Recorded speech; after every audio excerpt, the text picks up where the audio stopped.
Hello everyone, today's topic is quick and easy recipes using smart kitchen tools and a few ingredients. I have Karen Richey with Marshall County Extension with me here again today. Well, thank you. And what better way than to start out with showing you what your healthy meal should look like. And that's going with the USDA choosemyplate.gov icon. And so what you see there is really looking at how our plate should look. And if you think about it, does your plate have at least that quadrant down in the left-hand side, that many vegetables on it? I think you have to think about what you're putting on your plate because we're talking healthy meals. And when we talk about vegetables, when we talk about even fruits that are going to be above that, and that comprises half of the plate, we need to think that those are low-calorie foods. They're not necessarily high-calorie. We go across the plate, and they could be higher depending on how they're prepared. So we'll talk a little bit about that as well. But I want you to be mindful about this is what your plate should look like. So there are 10 tips for a great plate that you see on the screen. And again, balancing your calories. So again, making sure that you have low density when it comes to high fat foods, because that is what they're going to be. They're going to be low density. High density means the foods are going to be lots of nutrients in them. And that's where you get from your fruits and vegetables a lot of time. So balance your calories as well and enjoy your food, but eat less. So portion control, being very mindful of what you're consuming. And that leads us into avoid oversized portions. I was on the radio this morning and we talked about portion sizes and how many restaurants give you such big portions that you almost need to either split it with somebody or ask for a take-home box. And people, that's fine, but we have that in our back of our mind, like, I paid for it, I need to eat it. Well, you can eat it, but take it home. So watching that oversized portion size, even if you're serving yourself, so to speak. Foods to eat often. So what are those good foods to eat often? Might be little baby carrots, it might be some grapes, it might be some sliced cucumbers, things like that that are going to fill you up. And then make half your plate vegetables and fruit, and that's kind of what I just alluded to. Switch to fat-free or low-fat milk. You want to tell me how you've gone about doing that? Switch to low-fat milk. Well, we used to drink 2%, so my family now drinks the low-fat milk. It just was a thing that we decided to change ourselves, and so that was one way for us to change that, so that way we're getting the low-fat instead of the 2%. Mm-hmm. And sometimes you go from whole to skim and there's no way you can do it. So you go from whole just 2%, get used to that, then go to 1%, get used to that. And then even start mixing them, like skim with 2%, and then you can kind of gradually go down. But there is definitely, because you're getting the same nutrients, you're just not getting the fat calories. And that's what we're looking at. And also make half your grains, whole grains is extremely important. And you need to look at the wrappers on your bread. It'll say whole grain. If it doesn't, obviously you're not getting whole grain. And then reduce your foods that are high in added sugars and salts and solid fat, because those are the ones that are going to actually count up in calorie-wise much greater than the others.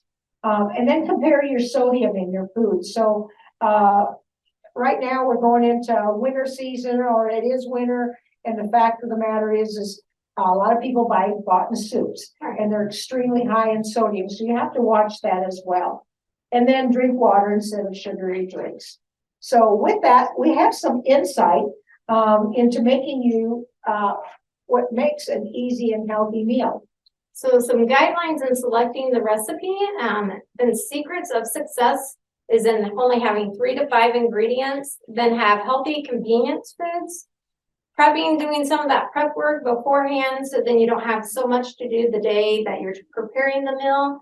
What's okay to prep and what isn't okay to prep, we'll talk about that. We'll look in some meal ideas and some food safety tips. Well, starting out with healthy recipes, They have to be very tasty or you're not gonna like them. I mean, it's gonna be too blah, so to speak. That's what you have to add some more herbs and spices because I don't add a lot of salt to any of my cooking at home. And my husband takes the salt shaker like this, so I have to make sure that there's a lot of taste. And to do that, which is quick and easy, is add lots of herbs and spices. So also lower in sodium or tell how to lower the sodium. And so again, herbs and spices, cut your sodium in half. A lot of times sodium is just there for flavor enhancement. So again, learn how to do it without. Another thing is we want to make sure that you have economical, healthy recipes, and that going back 3 to 5 ingredients. And then the other part of it is those ingredients that you have on hand. They're kind of like staples in your pantry.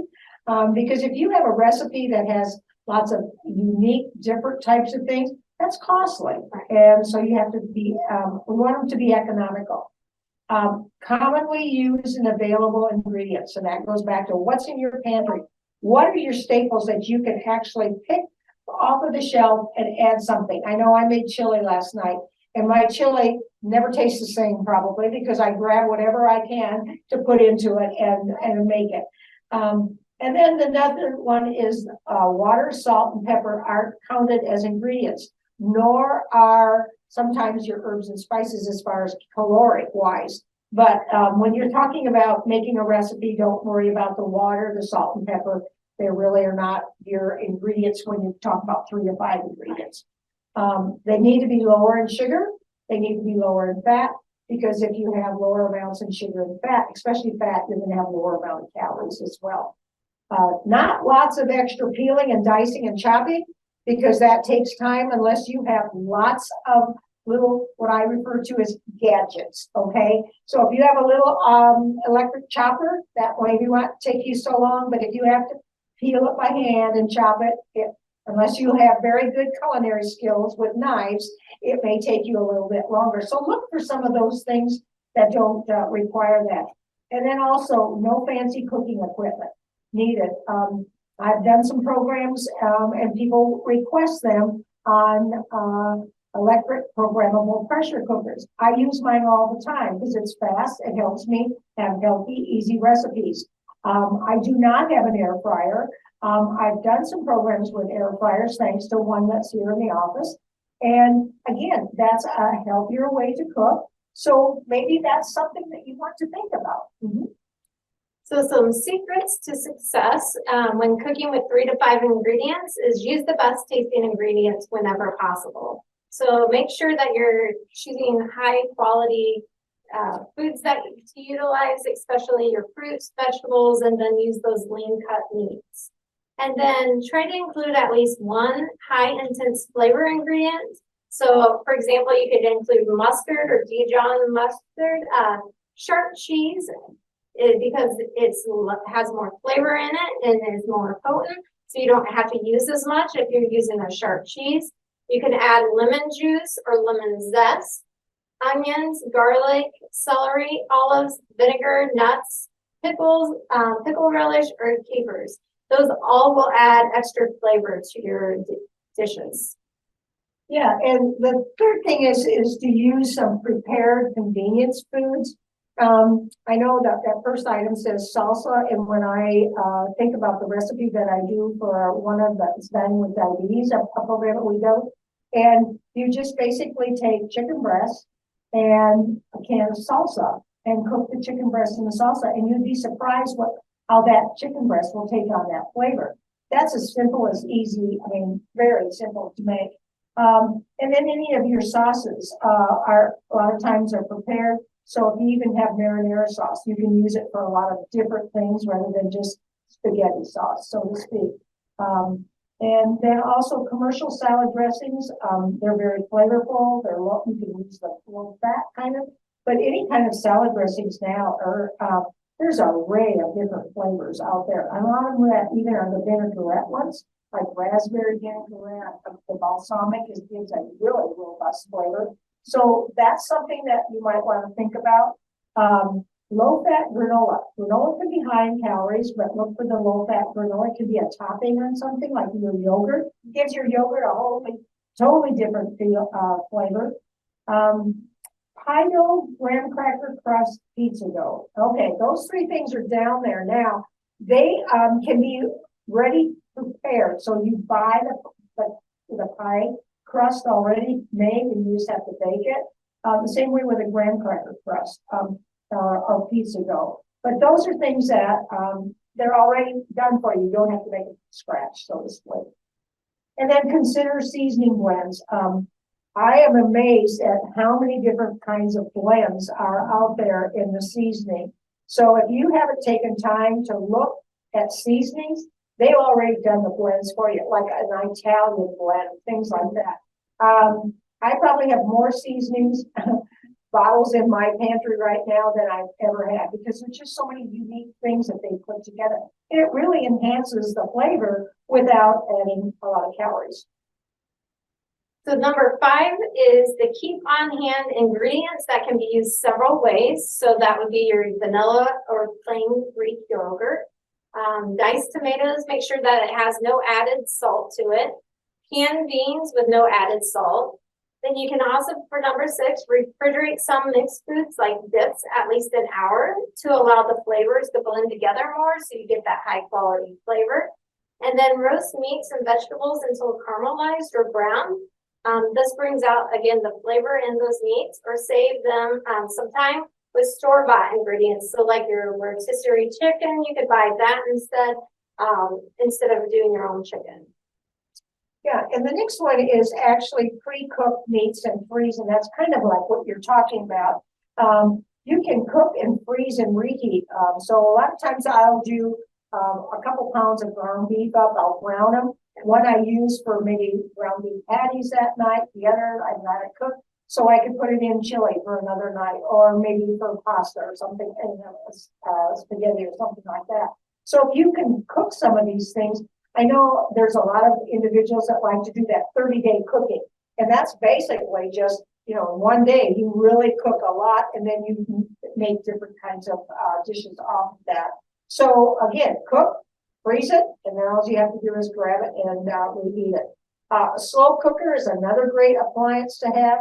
So many of them recipes don't call for a lot of ingredients, but again, it's a time saver. And you can definitely, you know, put something in and it cooks slow all day and it's ready for you when you get home. And then the electrical programmable pressure cookers, and I use mine for lots of different things.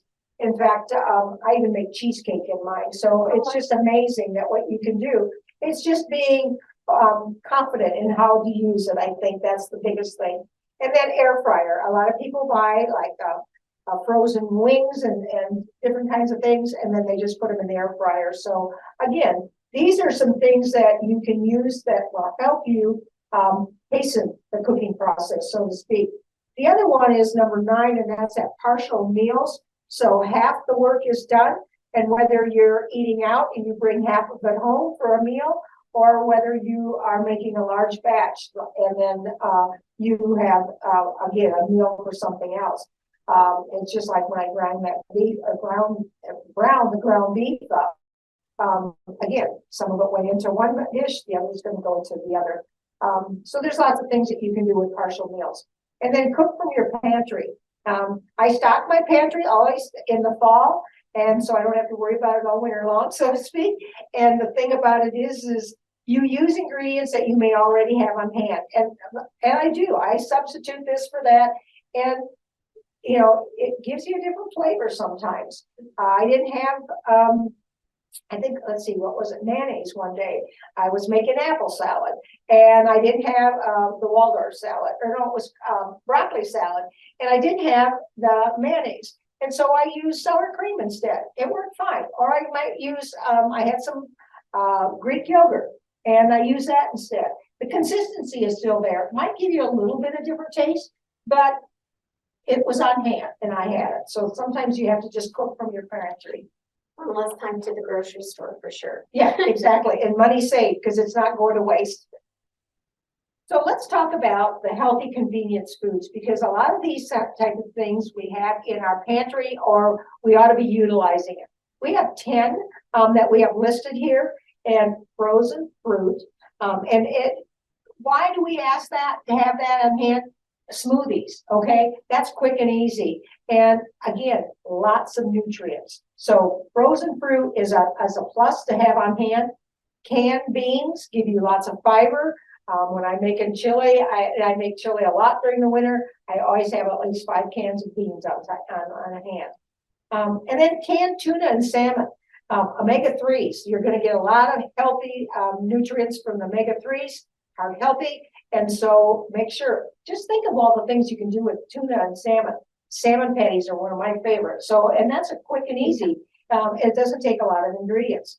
And again, as I referred to Greek yogurt, extremely high in protein. You want to make sure to have some Greek yogurt in the morning for breakfast, because it will last till noon. You won't get hungry. So that's another good one. And again, prepared pesto.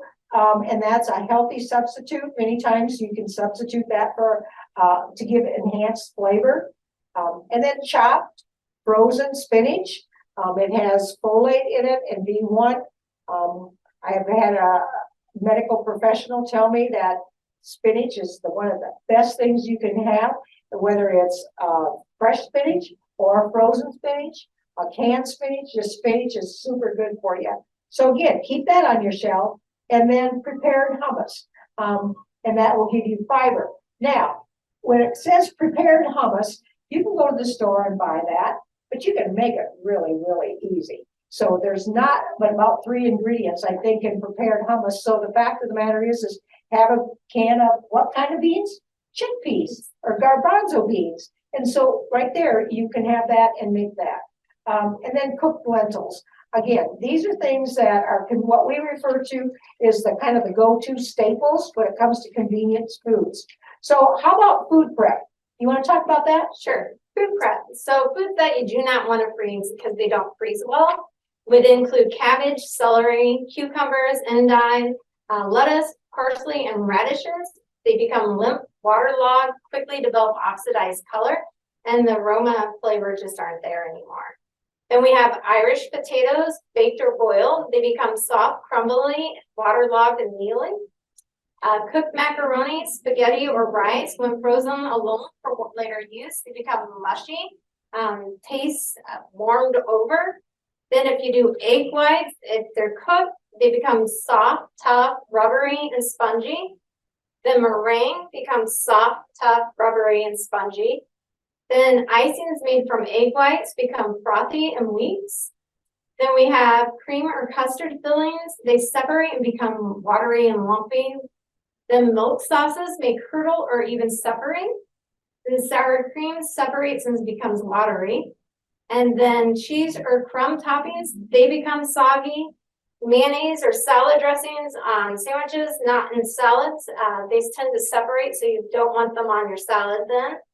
Gelatin, wheats, and then fried foods, all except, of course, French fried foods, such as potatoes and onion rings. They lose their crispness and become soggy.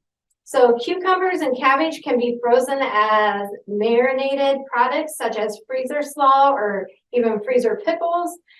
These do not have the same texture as regular slaw does or pickles do either. The effect of freezing on spices and seasoning. So if you freeze pepper, cloves, garlic, green pepper, imitation vanilla, and some herbs tend to get strong and bitter tasting then. And then onion and paprika change flavor during freezing. Something I just learned. Celery seasonings become stronger. Curry develops a musty off flavor taste. Then salt loses flavor and has the tendency to increase rancidity of any item containing fat.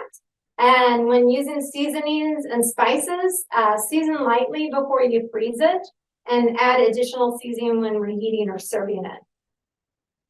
And those are good tips. And I think a lot of people don't understand what you can freeze and what you can't, what doesn't freeze well, what doesn't. And the other thing is with herbs and spices, a lot of times people will put a lot of them in while they're cooking. And actually you want to wait till the very end, because it will kind of denature the spice and cooking feel or flavor, so to speak. So those are some good tips. So now we would like to share with you how to make freezer meals. And I think the easiest thing, because we're talking about quick and easy, so freezer meals are something that you can make ahead and then just pull out when you get home from work. So freeze leftovers and batch cook. And what we mean by that is to cook a meal as normal, that you would normally do so, and then freeze the leftovers in a freezer safe container. It has to be freezer safe, otherwise oxygen gets in, and then you get ice crystals and it doesn't taste so good. So you can also batch cook, and that means you make 2 or 3 of the same recipe at the same time, and then you have extras. And I do a lot of that. And when mealtime comes around, you just throw it in the refrigerator or put it in the microwave and heat it thoroughly and eat that. And again, you want to make sure it gets to the right internal temperature when you're doing those things. So you can prep raw and freeze. This works well when making stir-fry freezer meals. And this variation, raw ingredients are combined together in freezer bags, foil, or other containers and frozen. When ready to cook, the bag is then thawed in the refrigerator or in the microwave, and the ingredients are then dumped into a pot or slow cooker to cook then. And then we have a master mix, and I know my mother used to do that a lot. And that's really where you have some ingredients that can be cooked in advance, or they can be frozen and used in a variety of recipes. A lot of times this is common for like meats that you cook solo and add flavoring like onions and garlic to it. Example of meat frozen cooked would be ground meat that can be used for chili, sloppy joes, goulash, spaghetti, things like that. And again, a slow cooker for a lot of meat, so they are very tender and fall off the bone, which lets me choose cheaper cuts. And so like if I'm using a chuck roast or something like that, I can use that slow cooker and then use it for stew meat afterwards. So partial meals, use your freezer to keep parts of meals available for quick reheating. Like having pre-cooked meat, half the work is done and will make your quick meals, like Karen was saying. For example, say you make spaghetti with meat sauce for a meal, make extra meat sauce and then freeze that without the pasta, and then you can take that out and put it in the refrigerator and already have that spaghetti sauce made for another meal. Yeah, there's lots of good tips. I think a lot of you might be actually doing some of these things, but then there's some things that, oh, I wish I would have, I could have, I had the time. I know I was talking to a colleague the other day and she was doing jams and jellies. And she said, I had the time to do a second batch, so I just did a second batch. Whether I needed to do it or not, it was time, it was, and I had all the things right there. So sometimes we have to think about time-saving gadgets, and that's what we have up here for you now. And I think, a lot of us have, hopefully a lot of us have a thermometer in our kitchen, and we're probing the food to make sure internal temperature is correct. I found that a digital thermometer works a lot faster than a bimetallic thermometer, so that's a good investment. A hamburger meat chopper. Do you know what I'm talking about? That I think I can't say the company that has it, but it's kind of like a chopper that has different angles of a blade, and you can just really chop that up, and you can brown it, and it really makes a neat gadget, so to speak. And then I don't know why, but the next one is an apple core slicer, and I can get my husband, my grandkids to eat more apples if I slice them with that slicer than if I hand them an apple. And I think it's convenience. It's easy, it's biteable size. So an apple core slicer would be great. I have herbs scissors, and people are like, what do you mean? And they're actually made so that they have like 5 blades. And so if you have and I have my own dry herbs, and then I just cut that and it chops them all up in the right size little pieces. So that's a handy little gadget. A zester knife. I had a smaller one and now I have a bigger one, and they make them of different as far as fine, extra fine, and a lot of it you can use for like lemon zest, orange zest, and it really makes it very nice. And when you use natural foods like lemons and orange and put that natural zest rather than buying dried orange peel, you can't believe the difference in taste. It just enhances it so much. So that's really a good one. And that's kind of like that microplane grater. And that's probably more so than the zester knife. And then the pizza cutter wheel. I mean, I use that for a lot of things, just even brownies, cutting brownies, all kinds of stuff. So that works good. And then when you're making cookies, you can use an ice cream scoop. They're going to get a pretty good size cookie that way. But the cookie scoop works as an ice cream scooper as well. And then your immersion stick or blender, when you're doing smoothies, that's, if you don't have a blender, you can use that really well. It makes wonderful mashed potatoes as well. So, I mean, just think of how you can use it, because all of these things are gadgets that help you time-wise, and I think that's important. And then, again, that electric programmable pressure cooker, which is here we have down as an Instant Pot. Those are time savers by all means. So let's talk about food safety. So make sure you wash your hands thoroughly to avoid any type of contamination. Then wash and sanitize your hands and surfaces and equipment between tasks when working with foods that are temperature controlled foods for safety. So if you're going from those raw chicken, say using raw chicken, and then you're going to cut up some vegetables, use different cutting boards and make sure you're washing your hands between transitioning from the raw chicken to those vegetables. And then make sure you're cooking everything to the proper temperature and checking that temperature in multiple areas, not just once, but 3 different locations. Yeah. So what we'd like to end up with is basically going through with how you can do an easy, healthy meal. And that's kind of like what we refer to as mix and match freezer. And it happens to be a stir fry. It doesn't have to be a stir fry. It's just a matter of mixing and matching. So the main thing is that you start with 4 cups of frozen vegetables. These vegetables don't need to have any kind of sauce or seasoning on them. So any kind of variety of vegetables that you prefer. And then you would add a pound of protein, and your choice can be chicken, can be beef, it can be shrimp, it could be pork. And then the thing about it is it says marinate, freeze, and stovetop. So we're going to talk about each of those little and how we proceed.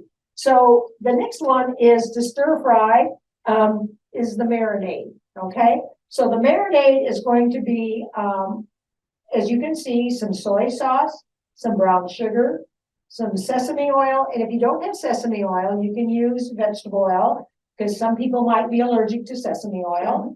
And then some garlic, and again, some fat-free chicken, reduced sodium chicken broth.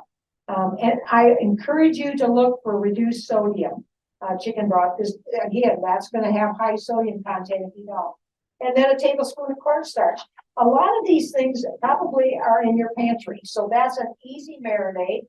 And then you want to measure your frozen vegetables into a gallon freezer container, and then chop up your protein into bite-sized pieces and place that protein along with 3 to 4 tablespoons of that marinade in a sandwich-sized bag.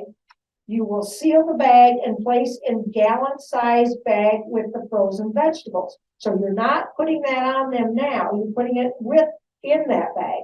And then pour the remaining marinade in a sandwich-sized bag and place in the gallon-sized bag with the protein and veggies. And remove as much air as you can and seal the bag. And then you put it back in the freezer until it's ready to make. So from there, once you're ready to make it, you go to the stovetop, and you're going to thaw at least 24 hours prior in the refrigerator, okay? In a large skillet with a little bit of oil, you will cook the protein for 5 minutes. And then you're going to add your veggies and the marinade to the skillet and cook on medium-high. And you just stir occasionally for about 10 to 15 minutes. And while that stir fry cooks, you can cook about 1 to 1.5 cups of instant brown rice, and pretty fast and easy, but you've got grains from your rice, you've got your veggies, you got your protein, and it's kind of like making casseroles. That's when you've got kind of everything in one, and it just makes a great meal, and it's a healthy meal. And you're in control of the sodium, the fat, and the calories. So with that, if you have any questions, I know they can always call you, right? Yep, you can give me a call. If you could please complete the evaluation that is attached to this presentation. The surveys come back to us and it helps us to report to Purdue what activities we've participated in this year, our lessons we presented this year, and then it allows us to also present back to them how many people attended this program. Then please make sure that you do complete the participation form, as that's the only way we can track who participated in the program. And this program is worth 1 point for your county health and wellness program. Thank you.